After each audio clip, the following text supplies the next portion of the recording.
Welcome to Nasdaq Trade Talks. I'm Jill Malandrino, Global Markets Reporter at Nasdaq. Joining us for this segment is Patrick Sweeney, CEO of Area 1 Security, to discuss the biggest challenges facing companies today when it comes to protecting their email systems and data. Before joining Area 1 in 2020, Patrick served as CEO of Tulare Networks, where he reinvigorated the company's market leadership and completed the successful sale of the company to Oracle. Patrick, it's great to have you with us. Welcome to Trade Talks. Thank you very much. Great to be here. You got it. And tell us about Area 1. What do you do and what are the types of companies that you work with?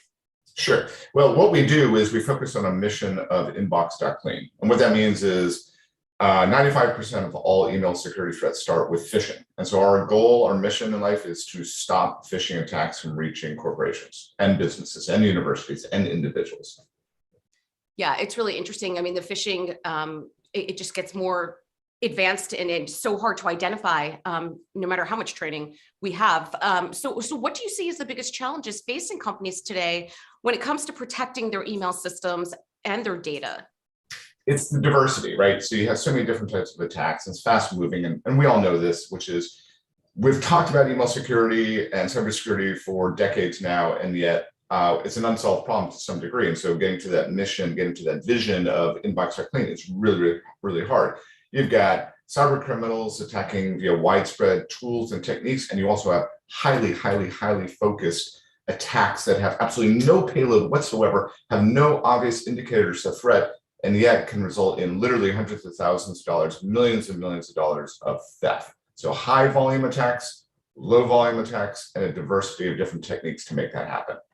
Right. And Patrick, part of it too is the user as well. There has to be some accountability on that end and understanding what potential threats could look like.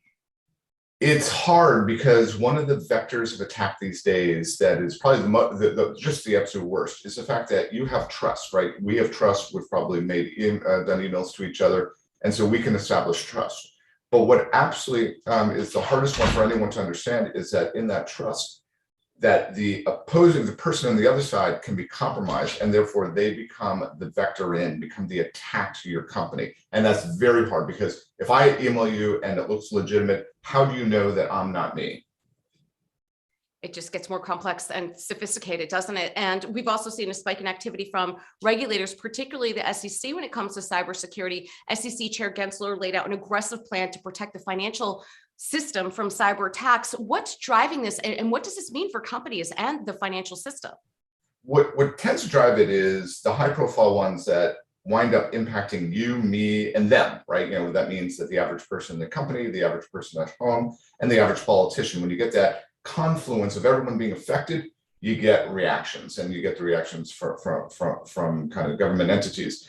In this one in particular, we know the things that kind of got everyone re-energized on it. That is, our oil production was impacted, our beef supply was impacted, our hospital records were impacted, and that kind of major impact unilaterally across the population makes people stand up and say, we've got to do something more than we've done in the past on this. There's got to be a way around this. What is that way around? What can we do?